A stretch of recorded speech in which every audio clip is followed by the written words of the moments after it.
ምድር ላይ ላሉ ሰዎች ሊጸልይ ቀርቶ ራሱ ፍርዱን ነው የሚጠብቀው ከሞተ በኋላ። ስለዚህ በስጋ ያለ ሰው ያንን ማድረግ ይችላል እያልከኝ ነው ማለት ቅድስና ያለው እርስ በርስ ክርስቲያን አማኞች እንደዛ ማድረግ ይችላሉ በምድር ላይ ያሉ አማኞች። ስለዚህ እንደዛ ከሆነ ኤልያስ በሰረገላ ያደረገውና ሄኖክ በስጋ ያልሞተው በስጋ ያለው እነዚህ ሰዎች ሊያማልዱ ይችላሉ። አሁንም ገብተዋል፣ አልሞቱም፣ ቅዱስ ናቸው። እግዚአብሔር መርጧቸው ነጥቋቸዋል። በስጋ አሉ፣ ያልሞቱ ሰዎች ናቸው። ስለዚህ እነዚህ ምን እያደረጉ ነው? በስጋ አሉ። ትክክል። አሁን ይሄኛውን ከመላእክትም ጋር አያይዘው የሚያነሱ ሰዎች አሉ። መላእክት ስለማይሞቱ ካዲያ መላእክት ለእኛ ምልጃ ላይ ያቀርቡ አይችሉም የሚሉም ሰው አሉ። አንድ ያንተ ጥያቄ ኤልያስ ሄኖክ ከእግዚአብሔር ጋር አካሄዱን አደረገ አልተገኘም ይላል። ስለዚህ እሱ ስላልሞተ ስለኛ መጸለይ ይችላል ወይ? አሁንም ጸሎት የሚባለው ነገር ምን ማለት እንደሆነ መጀመሪያ መረዳት አለብን። ዮንዬ ሰፕሊኬሽን የሚባለው ሰፕሊኬሽን የሚባለው አሁን አንተ ቅድም እንዳልኩ ለነገስታት ለመኳንንት እንደዚህ ምድር ላይ ለታመመ ሰው እንደዚህ የምትጸልየው ነቲንግ ቱ ዱ ዊዝ ሰልቬሽን ከሰልቬሽን ጋር የሚገናኝ አይደለም። በሰልቬሽን ላይ ጣልቃ ሊገባ አይችልም ማንም ፍጡር በምድር ላይ ያለ። ተግባብተናል። እሱንማ ማንም ያውቀዋል እኮ በደሙ የገዛን ነው እሱ፣ ምንም ጥያቄ የሌለው። ልጨርሰው እንደሱ እያልኩ አይደለም። ሰልቬሽን ዋይዝ አይደለም ምልህን ምን መሰለህ፣ በምድር ላይ ያለን ማለት ነው። እኔ ለምሳሌ ጸልዬ ለአንድ ሰው ማለት ነው ጸልዬ ያ ሰው የዘላለም ህይወት እንዲያገኝ ማድረግ አልችልም። ወደ እግዚአብሔር አንድን ሰው ጸልዬ እግዚአብሔር ጋር ላደርሰው ወይ ደግሞ ወደ አብ ላደርሰው አልችልም። በጸሎት የሚሆን ነገር አይደለም ይሄ። ለምን ኢየሱስ ራሱ ሲናገር መንገዱን አናውቀውም ሲል ምን አለው ቶማስን? እንዴት መንገዱን አታውቀውም ካለ በኋላ እንደዚህ አለ፣ እኔ መንገድ እውነት ህይወት ነኝ አለና በእኔ በቀር አለ ኢየሱስ። በእኔ በቀር ማለት ሌላ ሰው የለም ማለት ነው። ብቻ ማለት ይሄ ነው። በነገራችን ላይ በእኔ በቀር ነው ያለው። በእኔ በቀር ወደ አብ መምጣት አይቻልም። በቃ ኢምፖስብል፣ በኢየሱስ ብቻ ነው። መካከለኛው እሱ ስለሆነ ማለት ነው። ሌላ ቦታ ላይም እንደምታስታውሰው ጳውሎስ አንድ እግዚአብሔር አለ ይላል። ከዛስ ደግሞ አንድ አለ ይልና በእግዚአብሔርና በሰው መካከል ያለ ኢየሱስ ክርስቶስ ነው ይላል። ያ ሰው የሆነው ኢየሱስ ክርስቶስ ብቸኛ መካከለኛ ነው ወደ እግዚአብሔር የሚያደርስ ሰው። አሁን እነዚህ ያልሞቱት ሰዎች በህይወት የሌሉት ሰዎች ሊያማልዱን ይችላሉ እያልክ ያለው ስለኛ ወይም ደግሞ ስለኛ ሊጸልዩ ይችላሉ ያልከው አንድም ከዘፍጥረትም እስከ ራእይም አንድም ሄኖክም በለው ኤልያስም በል ማንም አንድም ሰው ምድር ላይ የሌለ ትእዛዝም አልተሰጠም። እንደገና ከዘፍጥረት እስከ ራእይ ድረስ አንዲት ፍሬ ጥቅስ ሊጠቀስ አይችልም። መጥተዋል እኮ ተገናኝተውታል የሚሉም ሰዎች አሉ። ተገናኝተው በደመና እኮ ተነጋግረዋል የሚሉ ሰዎች አሉ። ልመና አቀረቡ የሚል ግን አለ። ለቅዱሳም ልመና አቅርበዋል፣ ምልጃ አቅርበዋል፣ ይጸልያሉ የሚል አለ። መጽሐፍ ቅዱስ ላይ የለም።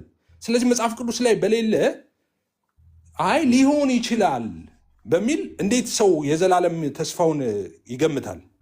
ሊሆን ይችላል በሚል እሺ፣ እሱን ካልከኛ አይቀር ደግሞ ባለፈው የተከራከርንበትና በደንብ አሁን የገባኝ ዘካርያስ 1:12 ላመጣብህ ነው። ጎሄድ የፈለግከው ነው ችግር ባርክልኝ። እሺ፣ ዘካርያስ 1:10 ጀምሮ እናነበውና አንተ ኤክስፕሌን ታደርግልኛለህ። ከዛ ምልጃ ነው አይደለም የሚለውን እንሄድበታል። ስለዚህ ምንድን ነው የሚለው? ሚዩት አድርገው። ውሻ የሚጨውበት ሰው ያለ ሰው አለ። ሚዩት አድርጉ አንዳችሁ። ስፒከሩን መጫን እዚህ ጋ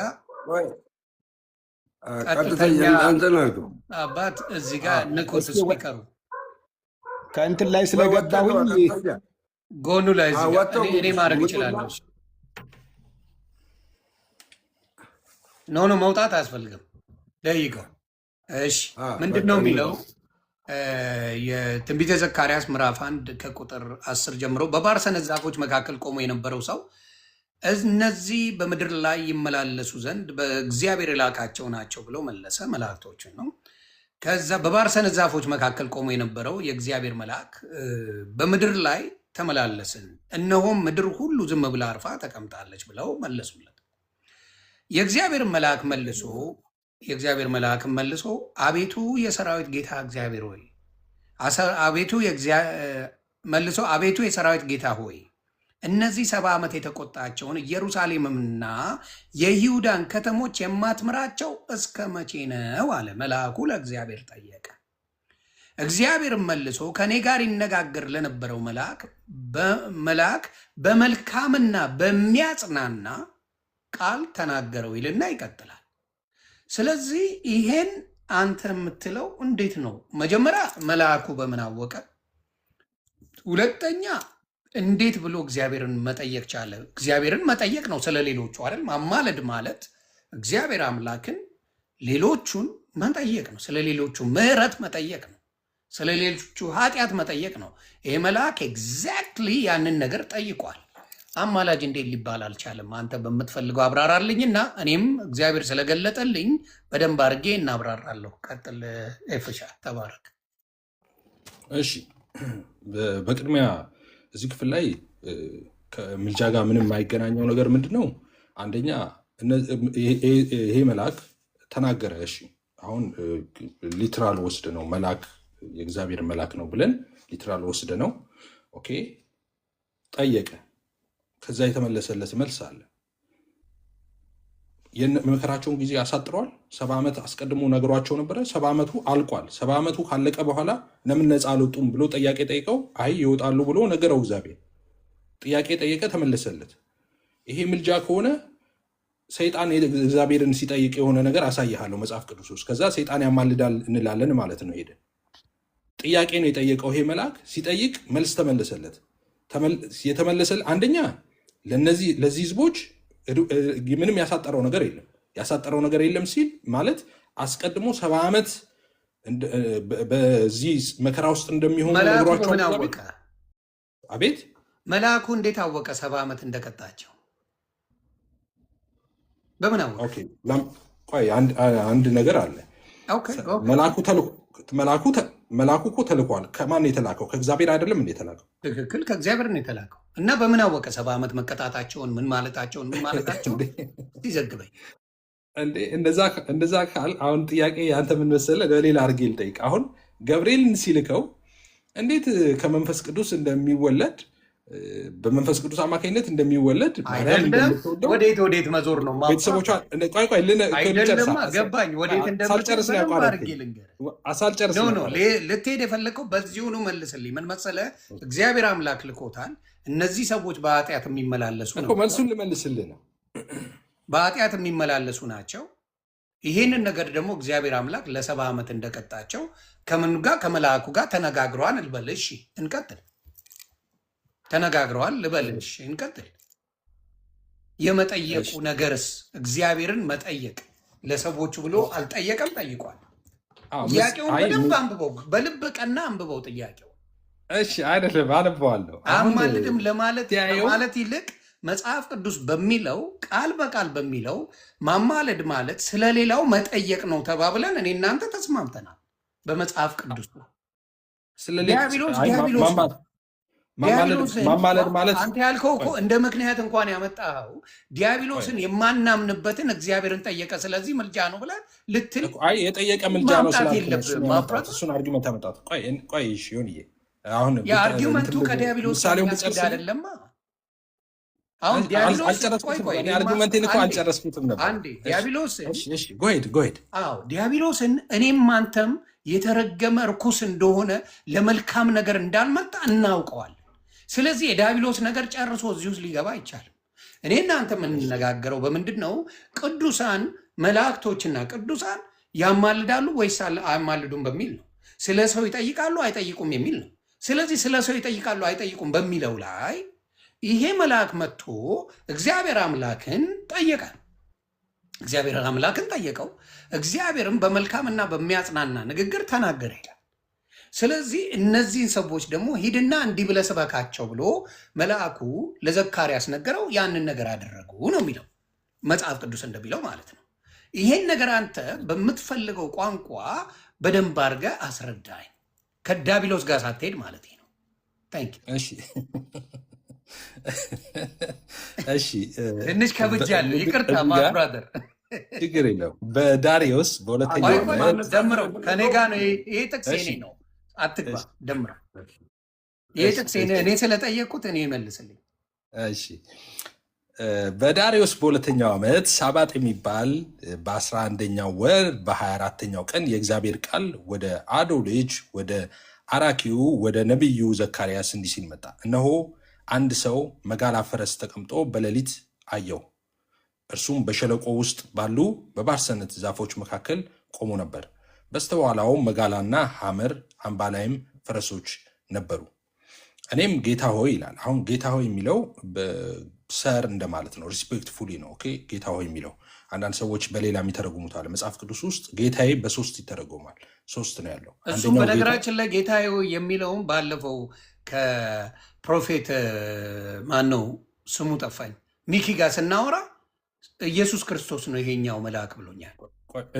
ቆይ እዚህ ጋር እንትን እንበል ልነግር ብዬ ነው ጀስት ኢን ኬዝ። አንዳንዶች ያው አንተ ትለዋለህ እሱን ወይስ መልአክ ነው? እዚህ ጋር ቴዎፋኒ እንትን ነው ብለው ኢንተርፕሬት የሚያደርጉ አሉ። ቴዎፋኒ ማለት የኢየሱስ ግልጠት በብሉ ጊዜ በመልአክ የተገለጠባቸው ክፍሎች አሉ፣ የመጽሐፍ ቅዱስ ክፍሎች። እዚህ ጋር አንተ ምን ትለዋለህ? አስቀድምልኝና መልአክ ነው ወይስ አምላክ ነው እዚህ ጋር የተገለጸው? መልአክና አምላክ ናቸው ወይስ ይሄ ክርስቶስና እግዚአብሔር ናቸው ብለህ ነው አንተ? መልአክ ነው። አይ መልአክ ነው። ተባረክልኝ። ስለዚህ ፋለሲው እዚህ ጋር ተሰርተዋል። ፕሮፌት ሚኪ የሚለው ኢየሱስ ነው ነው፣ አንተ መልአክ ነው በሚለው እንደዛ ብለው ኢንተርፕሬት የሚያደርጉ አሉ።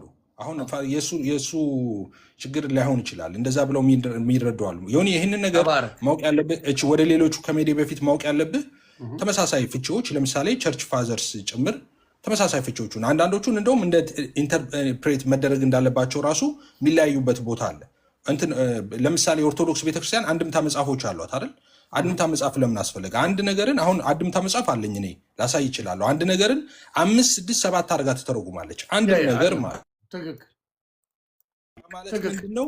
እንደዚህም ይተረጎማል፣ እንደዚህም ይተረጎማል፣ እንደዚህም ይተረጎማል፣ እንደዚህም ይተረጎማል ማለት ነው። ስለዚህ ኢፍ ሰምባዲ ሴይ ዳት ይሄ ነገር ቴዎፋኒ ነው እንደዚህ ነው ብሎ ተተርጎ እንደዚህ ሚን ይሄ ሰውዬ ተሳስቷል። በቃ ኦኬ እዚህ ጋር መልአክ ካለ ያኛው እንትን ካለ ተሳስቷል አይደለም። እሱ ግራውንድ ይኖረዋል። እንደዛ ብለው የፈቱ ሊኖሩ ይችላሉ። ለዛ ነው ይሄ አንድምታ መጽሐፍ ተብሎ በኦርቶዶክስ ቤቶችም በተለያዩ መንገድ የሚፈቱት አንድ ተመሳሳይ ቃላቶች ማለት ነው። በእንደዚህም ተብሎ ማለት ነው። ሶ ባይ ዲፎልት ልጅ ተሳስቷል ብሎ መደምደም አይቻልም ነው። እንደዛ ብሎ ቴዎፋኒ ነው ብሎ ቢፈታ ማለት ነው። ልመለስ ወደ ዋናው እንመለስና ኤክስፕሌን አድርግልኝ ልመለስ። እሺ ከዛ የእግዚአብሔር መልአክም መልሶ ይሄ እንዳልኩ ነው። በሰር የሚለው ቃል እዛ ጋር ጌታዬ ብሎ የጠራው መጽሐፍ ቅዱስ ላይ ጌታ የሚለው ቃል በሶስት መንገድ ነው የሚፈታው። አንደኛው ሰር ማለት ነው። ለምሳሌ ሳራ አብርሃምን እንደምትለው ማለት ነው ጌታዬ ሰር ነው። ሁለተኛው ደግሞ ጌታ ማስተሮችን የሚያመለክት ነው። ሐዋርያ ቅዱስ ጳውሎስ ነገስታቶችን ባሪያዎቹን አታስቆጡ ምናምን እያለ ማለት ነው። ባላባቶች እንደዛ ነው። ሌላኛው ጌታ የኢየሱስ ነው። የኢየሱስ ጌታ ስንል እንደምታውቀው አምላክ ማለታችን ነው። ጌታ ስንል አምላክ ገዢ ፈጣሪ ማለታችን ነው። እሺ ሰው እዚህ ጋር ጌታ የሚለው ሰር እንደሚለው ነው። የሪስፔክት አገላለጥ ነው። ሰው ጌታ ሆይ እነዚህ ምንድን ናቸው አልኩ። ከኔም ጋር ይነጋገር የነበረው መልአክ እነዚህ ምን እንደሆኑ አሳያለሁ አለኝ። በባርሰነት ዛፎች መካከል ቆሞ የነበረው ሰው እነዚህ በምድር ላይ ይመላለሱ ዘንድ እግዚአብሔር የላካቸው ናቸው ብሎ መለሰ። በባርሰነት ዛፎች መካከልም ቆሞ የነበረው የእግዚአብሔር መልአክ በምድር ላይ ተመላለስን። በምድር ላይ ምን አለን ይላል ዮኒዬ? ተመላልሰዋል። ተመላልሶ አይቶታል ማለት ነው። ተመላልሰዋል። ልብ አድርግ። ቀጥታ ከሰማይ ወርዶ ብሎ ለሌላም ስለምጠቀማት ያዛል። ተመላልሰዋል። መላእክቶች ተመላልሰዋል። እኔ እፈልጋታለሁ። ይሄን እፈልጋታለሁ። የተመላለሰው ምንድነው? የተመላለሰው ምንድነው? ከምድር ወደ ሰማይ፣ ከምድር ወደ ሰማይ አይደለም የተመላለሰው፣ በምድር ላይ ነው። ከሰማይ ወረደና እዛው ምድሩ ላይ ተመላለሰ። እንደዛ ነው የሚለው። በባርሰነት ዛፎች መካከል ቆሞ የነበረው ሰው እነዚህ በምድር ላይ መላለሱ ዘንድ እግዚአብሔር የላካቸው ናቸው ብሎ መለሰ ካለ በኋላ በባርሰነት ዛፎች መካከል ቆሞ የነበረው የእግዚአብሔር መልአክ በምድር ላይ ተመላለስን አለ። በምድር ላይ እየተመላለሰ ከተማዋን እያያት ነው። ልብ በል። ከዛ እየተመላለሰ ከተማዋን እያያት ነው። እየተመላለሰ ማለት እየዞረ ከተማዋን እያያት እየዞረ ነገር ላይ እየመጣልኝ ነው። እየዞረ ከተማውን እያያት ነው። እሺ ከዛስ በምድር ላይ ተመላለስን፣ እነሆም ምድር ሁሉ ዝም ብላ አርፋም ተቀምጣለች ብለው መለሱለት ይላል። ከዛስ የእግዚአብሔር መልአክ መልሶ አቤቱ የሰራዊት ጌታ እነዚህን 70 ዓመት የተቆጣቸውን የኢየሩሳሌምና የይሁዳን ከተሞች የማትምራቸው እስከ መቼ ነው አለ። ጥያቄ ጠየቀ። 70 ዓመት ከዛ አስቀድሞ ትንቢት ተነግሮ ነበረ። 70 ዓመት በግዞት ውስጥ ነበሩ። ያ 70 ዓመት ተፈጽመዋል። ባይገርም ያ የመከራና የስቃይ ዘመን ተፈጽመዋል። እዚህ ጋር ይሄ መልአክ ሲያናግረው ተፈጽመዋል። ያ 70 ዓመት ተፈጽሞ ነበረ፣ ግን ስቲል ምድር ጸጥ ብላ ነበረ። ከዛስ እግዚአብሔር መልሶ ከኔ ጋር ይነጋገር ለነበረው መልአክ ይላል በመልካምና በሚያጽናና ቃል ተናገረው። ስለዚህ ከኔ ጋር ይነጋገር የነበረው መልአክ እንዲህ አለኝ፣ ስበክ እንዲህም በል የሰራዊት ጌታ እግዚአብሔር እንዲህ ይላል፣ እኔ በታላቅ ቅናት በኢየሩሳሌምና በጽዮን ቀንቻለሁ። እኔ ጥቂት ብቻ ተቆጥቼ ሳለሁ እነርሱ ክፋትን ስላገዙት ባልተቸገሩት አሕዛብ ላይ እጅግ ተቆጥቻለሁ ይልና፣ ስለዚህ እግዚአብሔር እንዲህ ይላል፣ ወደ ኢየሩሳሌም በምሕረት ተመልሻለሁ፣ ቤቴ ይሰራበታል፣ በኢየሩሳሌም ላይ ገመድ ይዘረጋበታል ይላል የሰራዊት ጌታ እግዚአብሔር። አሁን ይህ መልአክ መልእክት እያመጣ ነው። መልእክት እያመጣ ነው ማለት እግዚአብሔር የነገረውን እየነገረ ነው። እንዲያደርጋለሁ፣ እንደዚህ ያደርጋለሁ፣ እንደዚህ ያደርጋለሁ ብሏል እግዚአብሔር እያለ እየነገረው ነው። ደግሞም እንዲህ ስትል ስበክ ቀጥሎ ማለት ነው።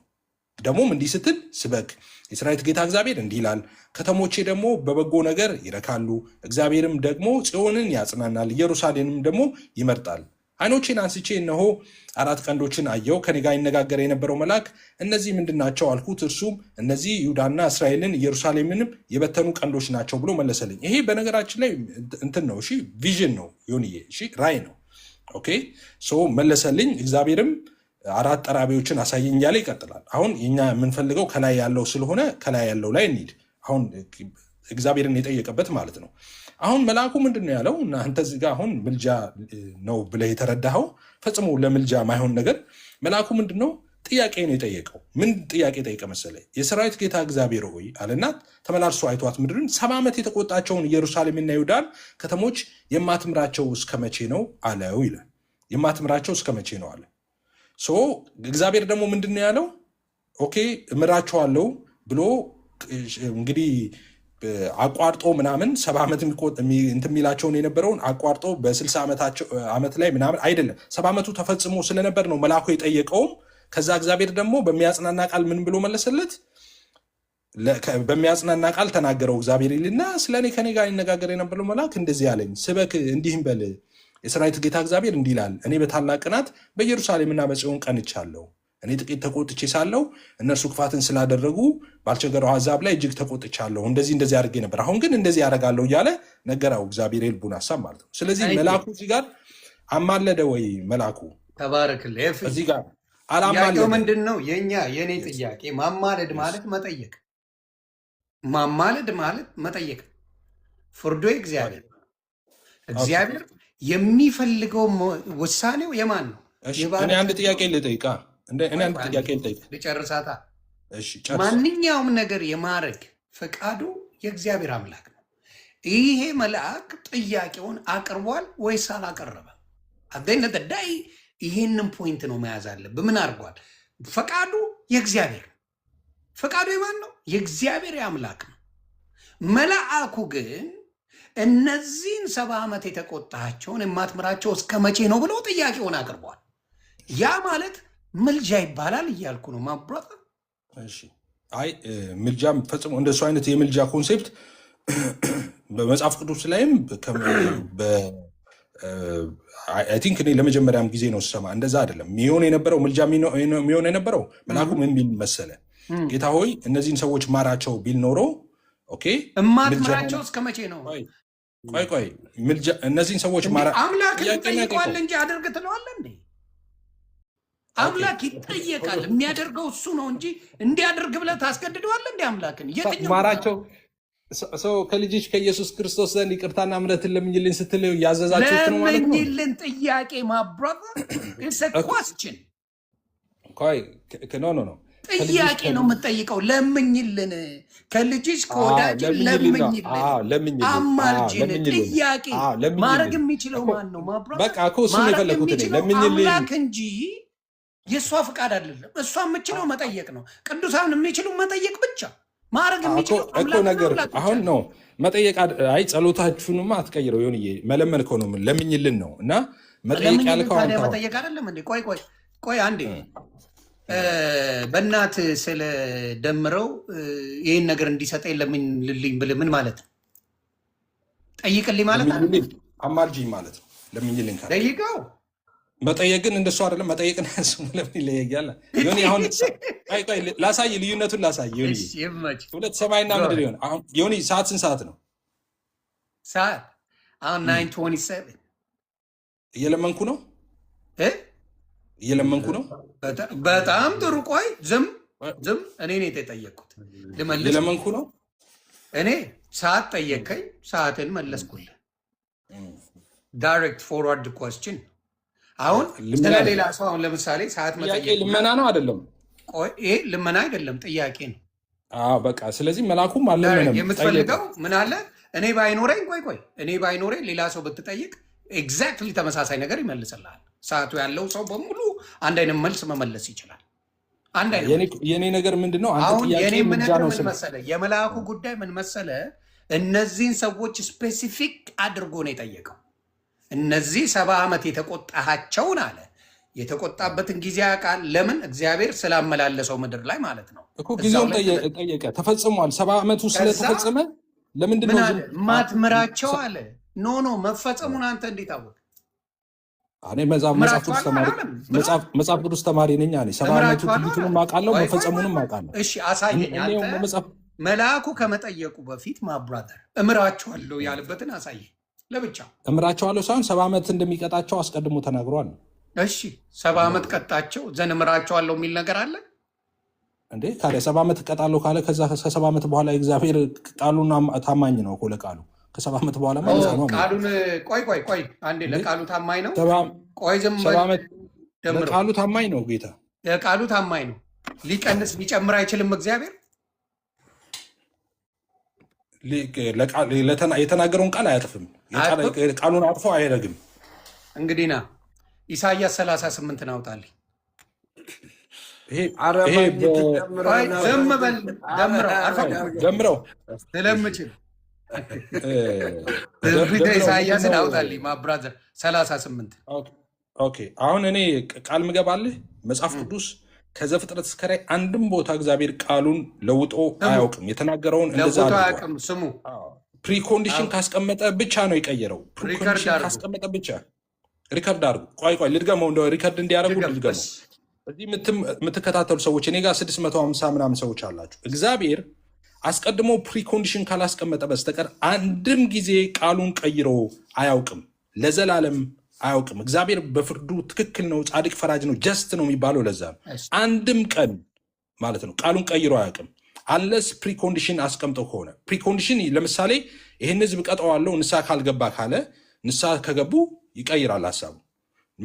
ቀድሚያ አስቀድሞ ነግሯቸዋል ንስሐ ከገቡ እንደሚቀር ማለት ነው። ሌስጎ አሁን የምትፈልገውን ጥቅስ አምጣ። ተባረክልኝ። ስለዚህ ትንቢተ ኢሳያስ ምዕራፍ 38 አብረን እናነባዋለን።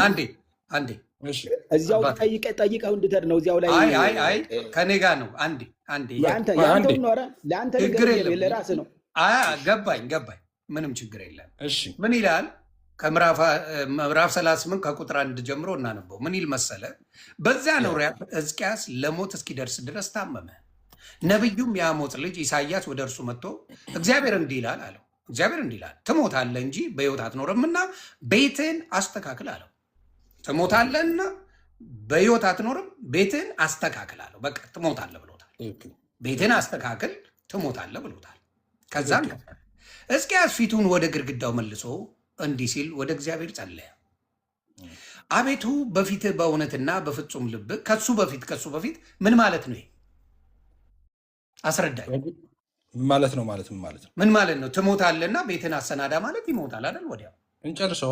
ትሞታለህ፣ በቃ ትሞታለህ ማለት ነው። ምንም ልዩነት ነገር የለውም። ተባረክልኝ። ከዛ ምን ሆነ መሰለህ? ጨርሰው። ሕዝቅያስም ፊቱን ወደ ግድግዳው መልሶ እንዲህ ሲል ወደ እግዚአብሔር ጸለየ። አቤቱ በፊትህ እውነትና በፍጹም ልብ እንዲሁ ሄድኩ፣ ደስ የሚያሰኝህንም እንዳደረግኩኝ ታስብ ዘንድ እለምንሃለሁ። ሕዝቅያስም እጅግ አድርጎ አለቀሰ። የእግዚአብሔር ቃል ወደ ኢሳያስ እንዲህ ሲል መጣ። ሂድ ሕዝቅያስን እንዲህ በለው፣ የአባትህ የዳዊት አምላክ እግዚአብሔር እንዲህ ይላል፣ ጸሎትህን ሰምቻለሁ፣ እንባህንም አይቻለሁ። እነሆ በዕድሜ ላይ 15 ዓመት እጨምራለሁ አለው የአራድዬ ልጅ። ትክክል ናው አንተ ያልከኝ ምንድን ነው? እግዚአብሔር ቃሉን አይቀይርም፣ ቃሉ ትክክለኛ ነው፣ ያለውን የሚፈጽም ነው ብለኸኛል። ተስማምቻለሁ። ኦኬ ዊ ጉድ። አሁን ይሄ ሰው ታመመ፣ መልካም ሰው ነው፣ እግዚአብሔር የሚወደው ሰው ነው። ታመመ፣ ቤትን አሰናዳ፣ ትሞታለህ አለው። እሺ ጸሎት አደረገ። መጣ ኢሳያስ ከእድሜው ላይ 15 ዓመት ጨመረለት። ስለዚህ እግዚአብሔር ነገሮቹን አንተ ካልከው አሁን ለምሳሌ 70 ዓመት የተቆጣቸውን ምን አደር በቃ እግዚአብሔር 70 ዓመት ብሏል፣ በ70 ዓመት አልቋል አልክ። እዚህ ጋር አሁን ትሞታለህ አለው። ከዛ 15 ዓመት ጨመረለት። ስለዚህ እኔ ጥያቄ እግዚአብሔር ሀሳቡን ቀየረ ነው እና ምን እያደረገ ነው እዚህ? ምክንያቱም ውሳኔው የእሱ ስለሆነ ያልተረዳው ነገር ምን እንደሆነ ታውቃለህ? እግዚአብሔር የምሕረት አምላክ ስለሆነ ኤኒታይም የፈለገውን ሊያደርግ የተሰጠው ኃያል አምላክ እሱ ብቻ ነው። ለእኔ እንድመልስ እድል ትሰጠኛለህ ወይስ? በደንብ እሰጥሃለሁ። አሁን መጽሐፍ ቅዱስ አውጣ፣ ጀምስ 5:16 አውጣ። ያዕቆብ ማለት ነው። ገብቶኛል አባቴ። ጄምስንም አርፈዋል።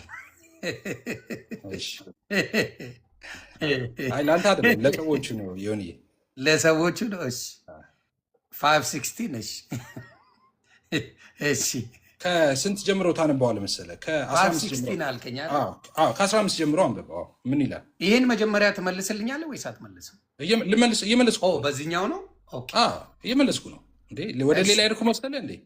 እሺ ጄምስ 5:16 ምን ይላል? የያዕቆብ መልእክት ምዕራፍ 5 ከቁጥር 16 ጀምሮ ከ15 ጀምሮ አንብበው። ከ15 እሺ።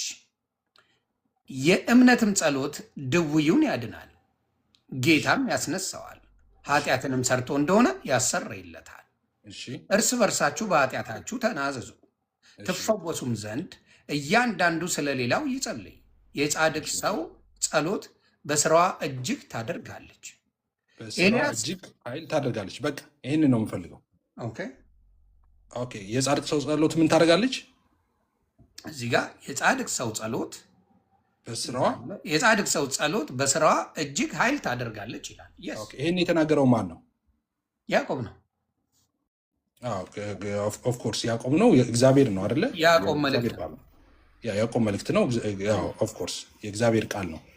ስለዚህ የጻድቅ ሰው ጸሎት በስራዋ እጅግ ኃይልን ታደርጋለች እያለ እንደውም እነ ኤልያስ ዝናብን ዘጉ፣ እንደዚህ ያደረጉ እያለ ዝርዝር ሀሳብ ያስቀምጣል። ቅድም ያየው ቦታ ላይ ትሞታለህ ሲለው ምንድን ነው ያደረገው? እንደሚሞት ሲነግረው ልትሞት ነው ሲለው ምን አደረገ? ጸለየ። ስለዚህ እግዚአብሔር አስቀድሞ እንደተናገረ እግዚአብሔር እንግዲህ የጻድቅ ሰው ጸሎት በስራዋ እጅግ ኃይልን ታደርጋለች ይላል። ስለጸለየ ጸሎቱ ኃይል አደረገች። ስለዚህ እግዚአብሔር ቃሉን አልቀየረም ማለት ነው። ቃሉን አልቀየረም እግዚአብሔር። የስ አልቀየረም። ምንድን ነው ያለው? ትሞታለህ ነው ያለው አይደል? ዳይሬክት ተስማምተናል። ቅድም ምንድን ነው ስላልገባህ ዶቱን ላይ ያይዝልህ። ቆይ ዶቱን ላይ ያይዝልህ። አሁን እዛ ጋር ትሞታለህ። ለምሳሌ ትሞታለህ፣ ቤትን አሰናዳ፣ ትሞታለህ። በእኔ ምሳሌ ልስጥ። ይህንን እኔ ምሳሌ አድርግ። በአንተ ሳይሆን በመጽሐፍ ቅዱስ ነው የምፈልገው። አንተ ምን ያህል? በመጽሐፍ ቅዱስ ትሞታለህ አለው። ትሞታለህ አለው። ሊሞት ነው። ከዛ በኋላ ጸለየ። ኦኬ። ከዛ ሲጸልይ እድሜ ተጨመረለት። ኦኬ። አሁን እግዚአብሔር ሀሳቡን ቀይራ፣ ቤትን አሰናዳ፣ ትሞታለህ አለው። ከዛ በኋላ ምንድን ነው ያለው? ቤትን አሰናዳ ነው የተባለው። ጸለየ። ሲጸልይ እንደገና ጌታ እግዚአብሔር በኢሳያስ አድርጎ ምን አለው? ንገረው 15 ዓመት በእድሜ ላይ ጨምሬያለሁ አለ። እሺ ገባኝ። እሱንማ አነበብኩ። ከዛ በኋላ ያስነበብኩ እኔ የጻድቅ ሰው ጸሎት በስራዋ እጅግ ኃይልን ታደርጋለች የሚል ነገር አነበብን። ስለዚህ ስለጸለየ ያ ደግሞ የእግዚአብሔር ቃል ስለሆነ ምኑ ነው የእግዚአብሔር ቃል? ጻድቃን ሲጸልዩ እግዚአብሔር እንደሚሰማቸው ያቺ ጸሎት ደግሞ ኃይል እንደምታደርግ ከእግዚአብሔር ዘንድ ፕሮሚስ ስላለን እግዚአብሔር ለራሱ ቃል ታማኝ ስለሆነ ትሞታለህ አለው። ስለጸለየ ሞቱ ተቀየረለት፣ እድሜ ተጨመረለት። ከሚሞትበት ቀን እድሜ ተጨመረለት፣ ዓመታቶች ተጨመሩለት። ለምን? የጻድቅ ሰው ጸሎት በስራዋ እጅግ ኃይልን ስለምታደርግ። ይሄ ቃል የማን ነው? የእግዚአብሔር ቃል። የትኛው ቃል?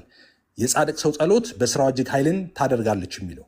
ስለዚህ እግዚአብሔር ሐሳብ ቀያይሮ አይደለም እገልሃለሁ ብሎ ከዛ በኋላ ደግሞ ዋሽቶ ሳይገል ቀርቶ አይደለም። መሀል ላይ ኢንቮልቭ አድርገዋል። የሆነ ነገር ኢንቮልቭ አደረገ መሀል ላይ በመሞትና ባለመሞት መካከል። ትሞታለህ ሲባል አሜን ብሎ ተቀምጦ ቢሆን ኖሮ ይሞት ነበረ። ነገር ግን እንዳይሞት ምን አረገ? ጸለየ። የእግዚአብሔርን በራሱ ቃል ነው የያዘው፣ በራሱ ቃል። ኦኬ ደምረው እንደሱ አክት ስታደረግ ብዙ የምታቅት ሰው ትመስላለህ። ሌሚፊኒሽ እና ጥያቄ ካለ አንሚዩት ታደረጋለህ፣ ታወራለህ። ሌሚፊኒሽ አክት አርታርግ እንደሱ እንትን አትበል። ኦኬ ሶ ሌሚፊኒሽ እንትኔን ማለት ነው። ሶ መሀል ላይ ኢንቮልቭ ያደረገ ነገር አለ። እግዚአብሔር ትሞታለህ አለው። መሀል ላይ ጸለየ።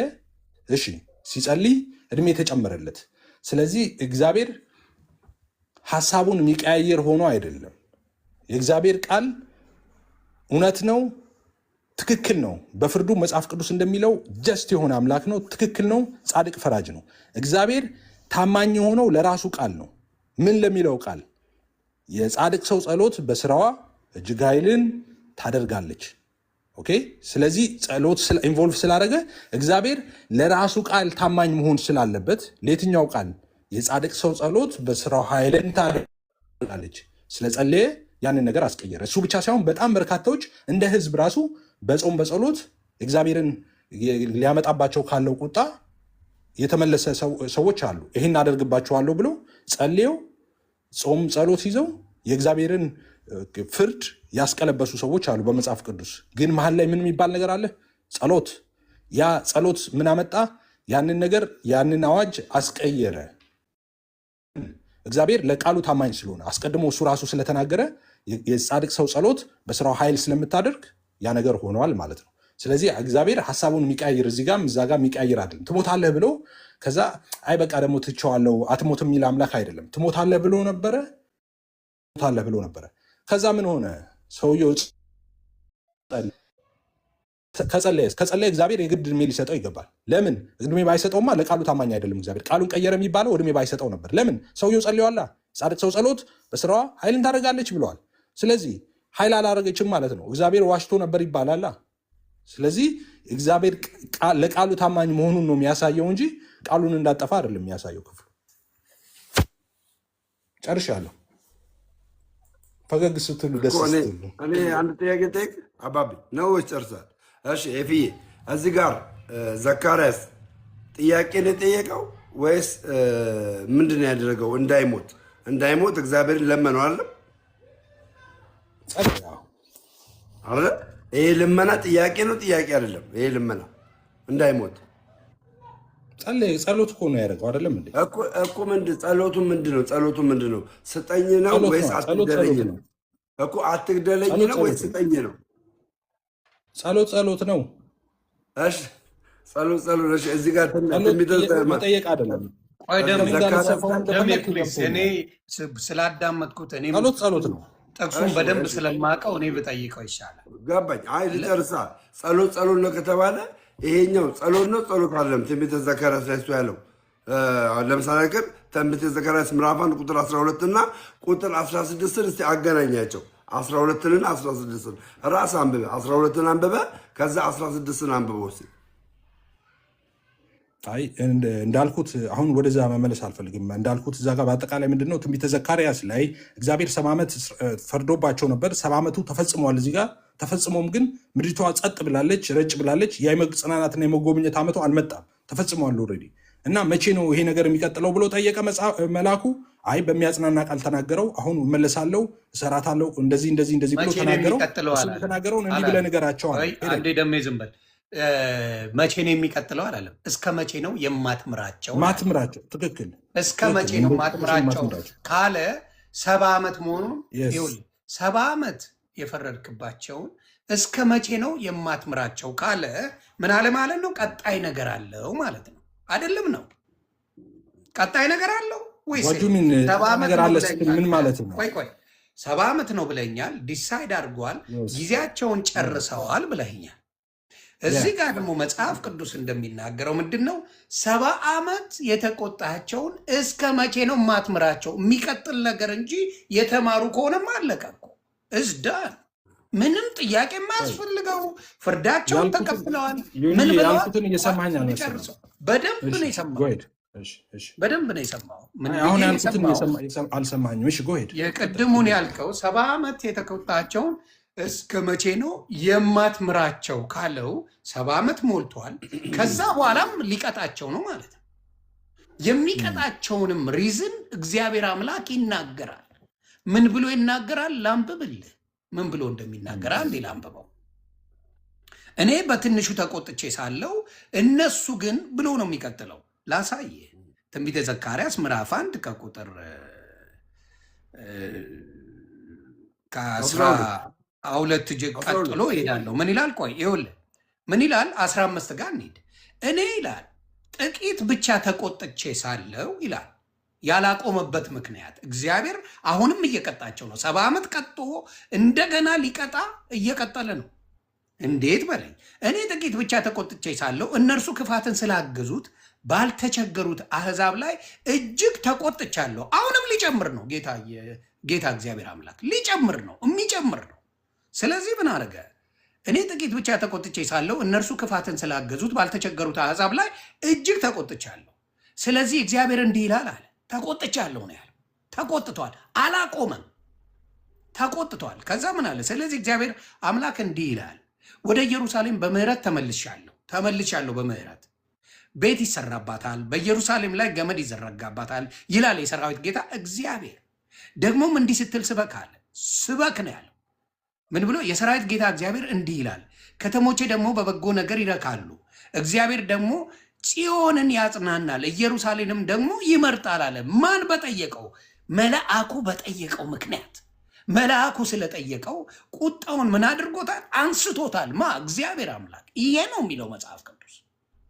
አንተ የምትለው ግን 70 ዓመት ተቆጥቷል፣ ጨርሷል ቅጣቱን። ለምን ጠይቃሉ? ከጨረስክ ይሁዳ እግዚአብሔር ቁጣውን ከጨረሰ ምን የሚጨመር ነገር የለም፣ አቀጣታል። ግን መልአኩ ካለው በኋላ እግዚአብሔር አምላክ ምን አድርጓል? ወደ መልካም ነገር እንደሚቀይር ምን አድርጓል? እግዚአብሔር አምላክ ተናገረ። መልአኩ ደግሞ ለማን ነገረው? ለዘካርያስ ነገረው። ይሄንን ስበክ ብሎ ማለት ነው። ከዚህ የተለየ ሀሳብ ካለ በደንብ አድርጋ አብራራልኝ፣ እሰማለሁ። ከዛ ወደ ማን እንሄዳለን? ወደ ሕዝቅኤል እንሄዳለን። እሺ ዮኒ፣ አሁን ሊቀጥል ነበር ያልከው ከየት አምጥተው እንደሆነ አላውቅም። መጽሐፍ ቅዱስ በኤግዛክት ዓመቱን የምትፈልግ ከሆነ ጥቅሶችን ሊቀጥል ነበር። ከየት ነው? እሱን ልታሳይ ትችላለህ? ሊቀጥል የሚችል ነበር የሚለው ሚት ነው ዮኒ። አይ ቲንክ እኔ ቆይ ዝም እስከ መቼ ነው ማትምራቸው ብዬ 70 ዓመት የተቆጣቸውን አለ። እኔ አሁን ለምሳሌ አንተን 70 ዓመት የተቆጣቸውን እስከ መቼ ነው ማትምራቸው ካልኩ ምን ማለት ነው? የሚቀጥል ነው ወይስ የቆመ ነው? አይ ገና 70 ዓመቱ ኤግዛክት መፈጸሙ ነው። ጥቅሶችን ልስጥ እናንብባቸው። 70 ዓመቱ ማወቅ ትፈልጋለህ? ነው የሚለው 70 ዓመት ይላል።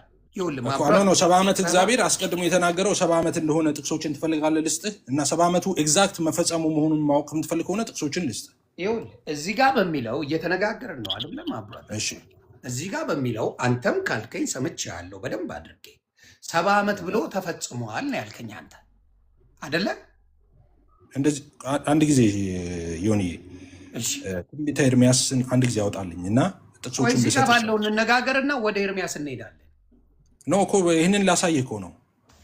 እዚሁ ጋር ያለውን እንጨርሰው። ይህንን ማሳየህ አሁን ያለውን ነው ላሳየህ የምፈልገው። ትንቢተ ኤርሚያስ ላይ ትንቢተ ኤርሚያስ 25:11 ላይ ትንቢተ ኤርሚያስ 29:10 ላይ አንዱ ጋር እንሄድና ትንቢተ ኤርሚያስ ትንቢተ ኤርሚያስ 29:10 ከሱን ጀምር እና በርካታ አሉ። 29:10 ነው ያልከኝ? ያ 29:10 ላይ እሺ፣ እዚህ ጋር መልአኩ ጠይቆ ነገሩ መስተካከሉ ምልጃ አይደለም ነው የምትለኝ? አራራራ አልተስተካከለም። መልአኩን ጠይቆ ምንም የተስተካከለ ነገር የለም። አሁን ማሳየህ እኮ እሱን ነው። አሁን ማሳየህ ጥቅስ እሱን ነው። ስለዚህ 10 ምን ይላል? ላንብበው። እግዚአብሔር እንዲህ ይላልና፣ እሺ 70 ዓመት ባቢሎንን በፈጸመ ጊዜ ጎበኛችኋለሁ። ስንቱን ዓመት በፈጸመ ጊዜ 70 ዓመት በፈጸመ ጊዜ ጎበኛችኋለሁ፣ ወደዚያም ስፍራ መልሳችሁ ዘንድ መልካሚቱን ቃሌን እፈጽምላችኋለሁ።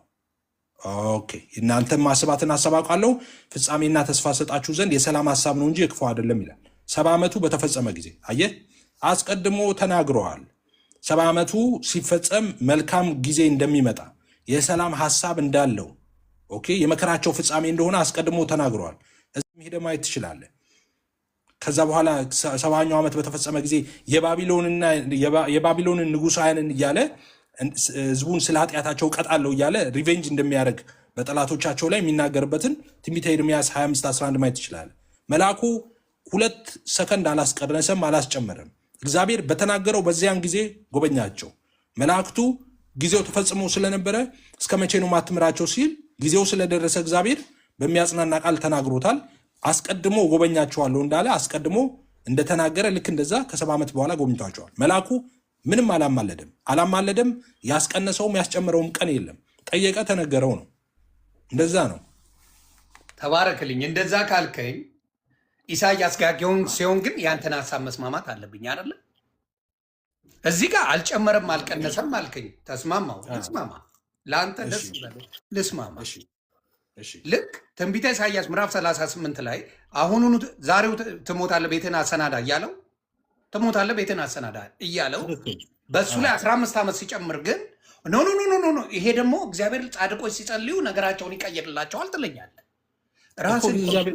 ራሱ እኮ ነው ካዲያ ራሱ ነው የሚናገር። እግዚአብሔር እኮ የጻድቅ ሰው ጸሎት በስራው እጅግ ኃይልን እንደሚያደርግ ነገረን። ከዛ በኋላ ይህን ሰው ትሞታለህ አለውና ሲጸልይ እግዚአብሔር ባይምረው ኖሮ እድሜ ባይሰጠው ኖሮ እግዚአብሔር ለቃሉ ታማኝ አይደለም እንል ነበር። ለምን? የጻድቅ ሰው ጸሎት በስራዋ ኃይል የምታደርግ አልነበረችም ማለት ነው። ውሸት ነው ማለት ነው። ግን ኃይል የምታደርግ ስለነበር እግዚአብሔር ታማኝ ነው ካልከኝ ለቃሉ ታማኝ ነው ያለው የሚሆን ነው። 70 ዓመት በሚለው ተስማማ አመንኩ። 70 ዓመት እግዚአብሔር አስቀድሞ የተቆጣውን 70 ዓመት ያልከውን በቃሉ አንዳችም ነገር አልጨመረም ስትለኝ ተረዳው። እሺ ብዬ ተውኩኝሽ። አልጨመረም አልቀነሰም የሚባለው መልአኩ እየጠየቀ እስከ መቼ ነው የማትምራቸው እያለ ጥያቄ እየጠየቀ ተሸመጠጠ። እሺ ያልኩ ተቀበልኩ። 70 ዓመት ነው ካለው ንጥልቅ አይልም ማለት ነው። እዚህ ጋር ደግሞ እግዚአብሔር ካለው ላይ 15 ዓመት ጨመረ። እንዴት ነው ማች የምታደርግልኝ? አሁን ካልከው ጋር ክላሽ አያደርግም ወይ? አይ ምን እንደውም በጣም አብረው ነው እንጂ የሚሄደው። ምንድነው ክላሽ የሚያደርገው? አሁን እዚህ ጋር ምንድነው አሁን ያየነው? ምንድነው መልአኩ ሄደና ምድሪቷን ተመላለሰ አየና 70 ዓመት እንደተፈጸመ ያውቃል። 70 ዓመት ተፈጽሟል። ነገር ግን ያ የመጽናናቱ ጊዜ አልሆነም፣ ዝም ብላለች አለ። ምድሪቷ ዝም ብላ ነበረ። ከዛ እግዚአብሔርን ጠየቀው፣ እስከ መቼ ነው ማትምረው? እሱን እኮ ነው አንተ ማመን ያልፈለግከው። ምን አስጠየቀው ታዲያ? የሚያውቅ ከሆነ እግዚአብሔር ያደረገው ነገር ከሆነ ምንም ጥቅም እዛ ቦታ ላይ ከሌለው 70 ዓመቱ ተፈጽሞ 70 ዓመቱ ምን አስጠየቀው? ሰራተኛ እኮ ነው። ሰራተኛ እኮ መልአክ እኮ ሰራተኞች ናቸው። እኔ ለአለቃዬ የሆነ ነገር አሁን እኔ እዚህ የኔ ዳይሬክተር አለ ስራ ቦታ ላይ የሆነ ነገር እንትን ስል የሆነ መመሪያ ተሰጥቶኝ ነው የምሰራው።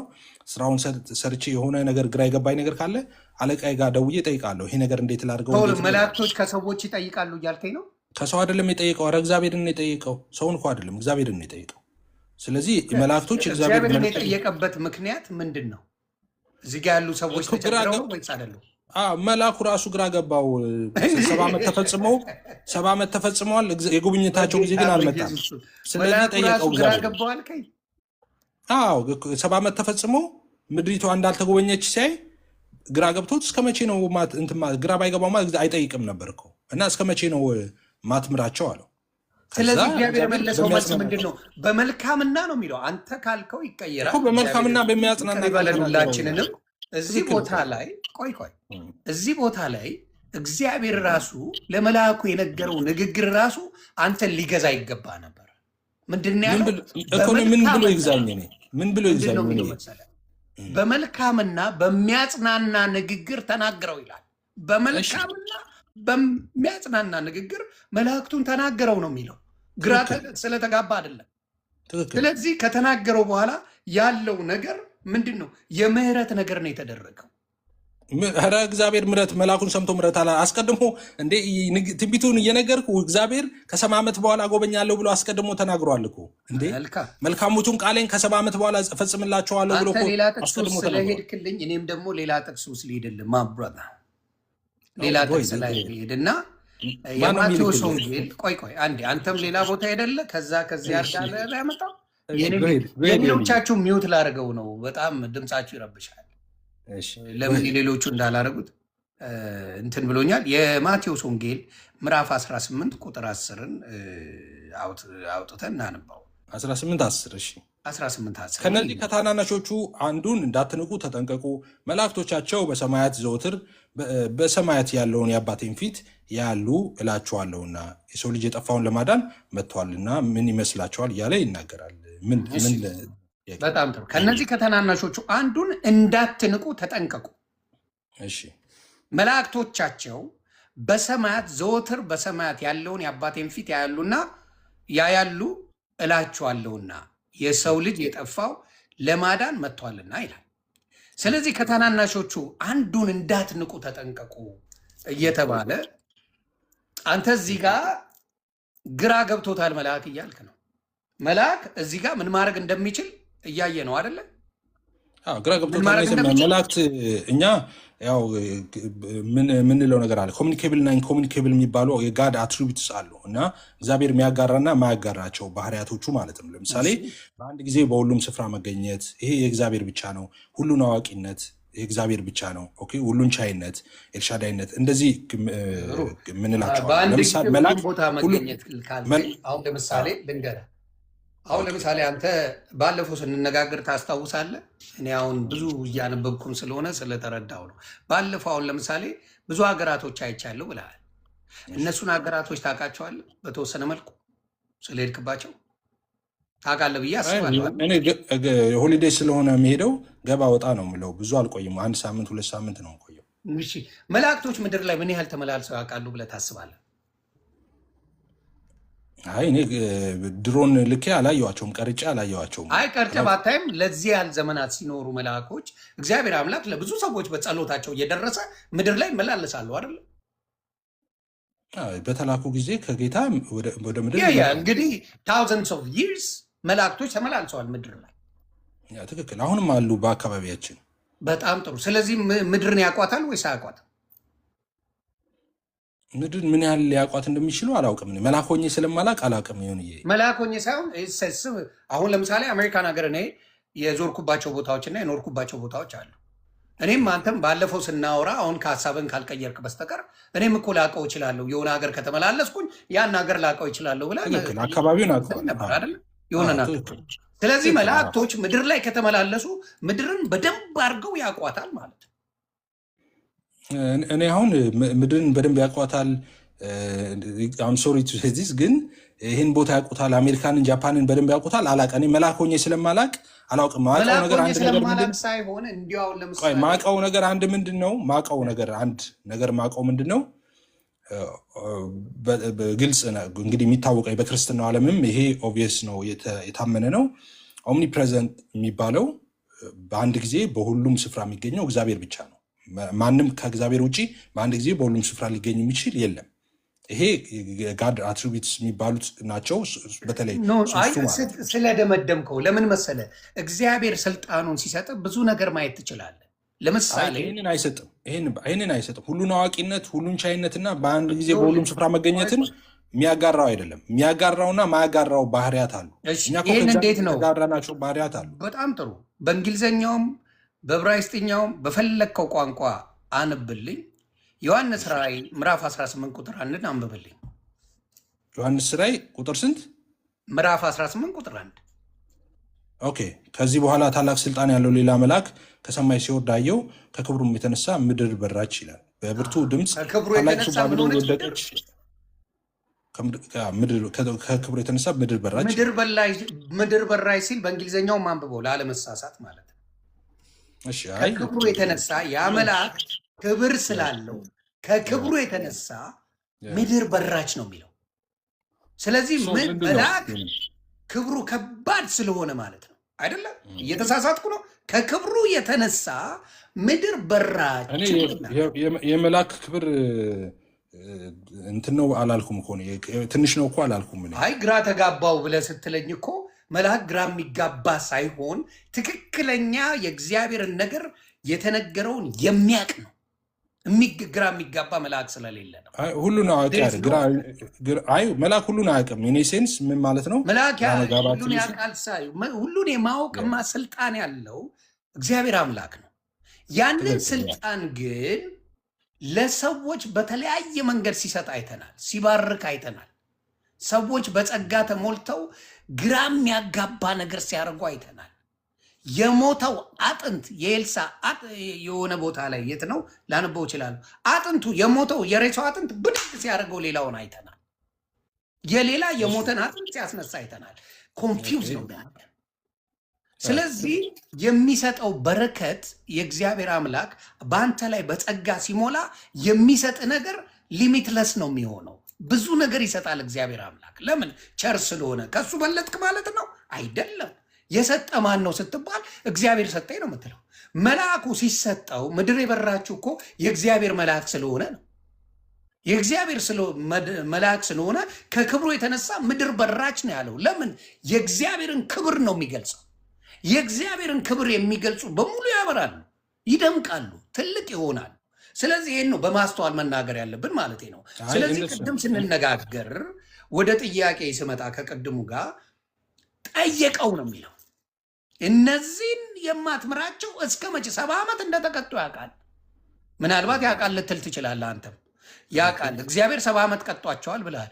ግን በዛ እንዳላበቃ የሚያውቀው ነገር ያለ መሰለኝ። መልአኩ ለምን ብለህ ጠይቀኝ። 70 ዓመት የተቀጣቸው ለምን ነው ማትምራቸው ብሎ ነው የጠየቀው።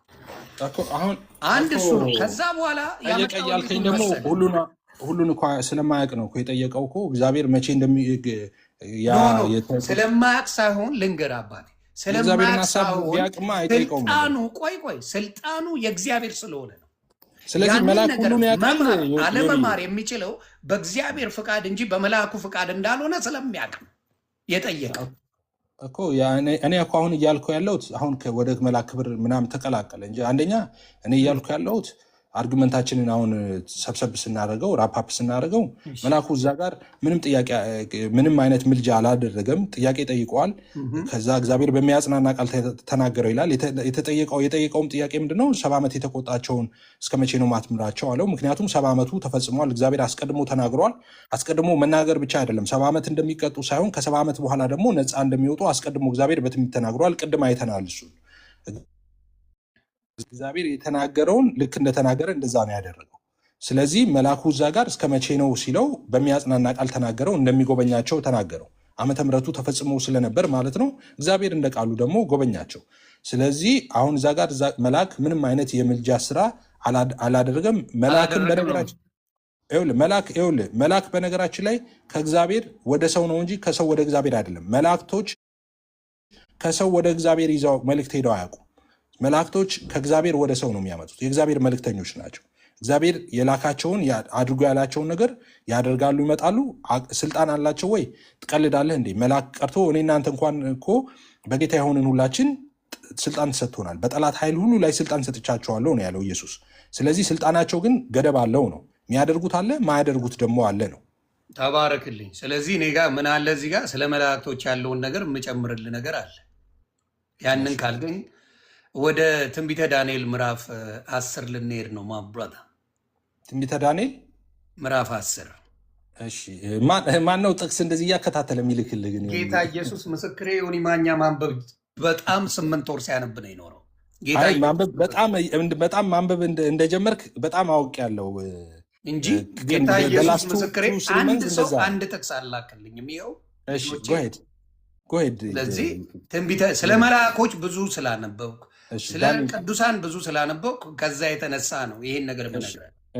ምንድነው ትንቢተ ዳንኤል ከምዕራፍ 10 ከቁጥር 19 ጀምሮ እናንበው። ምን ይል መሰለህ? 10-19 እሺ ላንብበው። እኔ ትችላለህ። እርሱም እጅግ የተወደድክ ሰው ሆይ አትፍራ፣ ሰላም ላንተ ይሁን፣ በርታ፣ ጽና አለኝ። በተናገረኝም ጊዜ በረታውና አበርትተኛልና ጌታዬ ይናገር አልኩ። እርሱም እንደዚህ ያለኝ ወደ አንተ የመጣሁት ስለምን እንደሆነ ታውቃለህን? አሁንም ከፋርስ አለቃ ጋር እዋጋ ዘንድ እመለሳለሁ። እኔም ስመጣ እነሆ የግሪክ አለቃ ይመጣል። ነገር ግን በእውነት ጽሑፍ የተጻፈውን ነገር እነግርሃለሁ። በዚህም ነገር ከአለቃችሁ ከሚካኤል በቀር ማንም የሚያጸናኝ የለም እያለ ይናገራል። ይበቃል። እኔ ጠንክሬ ልንገርህ፣ አንተ ስታነበው የመላእክቶች ምናምን ሲሆን ደበስበስ አድርገህ ነው የምታነበው። ኧረ እኔ በትክክል ነው ያነበብኩት። እኔ የመላእክቶችን ጉዳይ መላእክቶችን እንደማንወድ ለምንድን ነው እንደዛ ኑ በብርሃኑ ተመላለሱ የሚለውን ነገር በወንጌላውያን አማኞች ዘንድ መላእክት በጣም የተከበሩ ናቸው። የእግዚአብሔር መልእክተኞች እንደሆኑ ተደናገረ እያልከኝ ይከበራሉ ትላለህ። የትኛው ነው ገብርኤልን የሚጠራው? እስቲ ጥራልኝ አንድ ፔንቴ፣ አንድ ወንጌላውያን ገብርኤልን፣ ሚካኤልን፣ ሩፋኤልን፣ ኡራኤልን ብሎ ሲጠራ የምትሰማው አንድ ጥራልኝ። ለምን እኛ ለማስተማር እንጠራቸዋለን። እኛ ግን በክብር ስጠሯቸውም ብዙ ጊዜ አላየሁም። አሁን እኮ በክብር ማለት ምን ማለት ነው? መልአኩ ተደናግሯል እያልከኝ ስሙን እጠራዋለሁ አትበለኝ። አትጠሯቸው። ቆይ ተደናግሯል ሳይሆን ቆይ 30 ዓመት እኔ ያልኩትን እንደዛ አይደለም። እንደዛ ያርክ እያልኩ አይደለም። አንተ ያልከውን ነው የምነግርህ። እኔ ያልኩትን አላልኩም። እኔ ያልኩት እንደዚህ ነው ያልኩት። 30 ዓመቱ ስለተፈጸመ እና ያ ነገር ስላልተፈጸመ ከ70 ዓመቱ በኋላ ግራ ስለገባው መልአኩ ጠየቀ። ግራ ስለገባው የሚል አለ እዛ ቦታ ላይ ማለት አንድ ሰው ግራ ገባው ማለት እኮ ኮንፊውዝድ ማለት ነው እንግሊዝኛ። ታዲያ ኮንፊውዝድ የት ሆነ የሚል ቦታ አለ። አንተ ጨመርከው እንጂ የሚል አለ። ኮንፊውዝድ አለ የሚል ቦታ አለ። ባይሆን ይጠይቅ ነበር እንዴ? ነው ለምን በነገራችን ላይ መልአክን ስንፍና ይከሳቸዋል ይላል። ታውቃለህ? ይላል የሚከሰሱ አሉ። የተላከው መልአክ አልተከሰሰ። እንደዛ እግዚአብሔር አታርጋቸው ብዬ ነው። አላደርኩ እግዚአብሔር አላደረኩም። እኔ መልአክ ነው፣ እግዚአብሔር ነው። ሁሉ ያደረገው እግዚአብሔር ነው። በእግዚአብሔር በሰጣቸው ኮንፊውዝድ ስለሆነ ነው የጠየቀው። ኮንፊውዝድ ስለሆነ ነው የጠየቀው። ስለዚህ ምንም ኮንፊውዝ ስለሆነ አይደለም፣ ምህረት ነው የጠየቀው። ማትምራቸው እስከ መቼ ነው ማለት? ኮንፊውዝ ሆነ ማለት አይደለም። በጌታ በኢየሱስ ስም ኧረ አልጠየቀም። ምሕረት አይደለም የጠየቀው። እስከ መቼ ነው ማትምራቸው ብሎ መጠየቅ ምን ማለት ነው? አንተ ጋር ልጠይቅህ፣ እስከ መቼ ነው ማትምራቸው ካልኩ ምን ማለት ነው? በአንተ ቋንቋ ምን ማለት ነው? አሁን ግልጽ እኮ ነው። እስከ መቼ ነው ማትምራቸው? ግልጽ ነው እኮ። መጣ፣ 70 ዓመት ተፈጽመዋል። እነዛ ሰዎች እንደ እግዚአብሔር እንደገባላቸው ኪዳን መልስልኝ። እኔ እስከ መቼ ነው ማትምራቸው ብዬ ካልኩ ኮንፊውዝድ ሆኛለሁ ማለት ነው ወይ? አንተን መጥቼ እኔ ኤፍዬ በጣም በድዬሃለሁ አልኩ። እሺ በድዬሃለሁ ኤፍሬም፣ እስከ መቼ ነው ማትምረኝ ካልኩ ኮንፊውዝድ ሆንክ ማለት ነው እንዴ? ኮንፊውዝድ ባትሆን ለምን ትጠይቀኛለህ? መምህርህን ቀን ታውቃለህ። በቃ ዝም ብለህ ትኖራለህ በጌታ ሰላም። ኖ ፍቃዱ ያንተ ነው።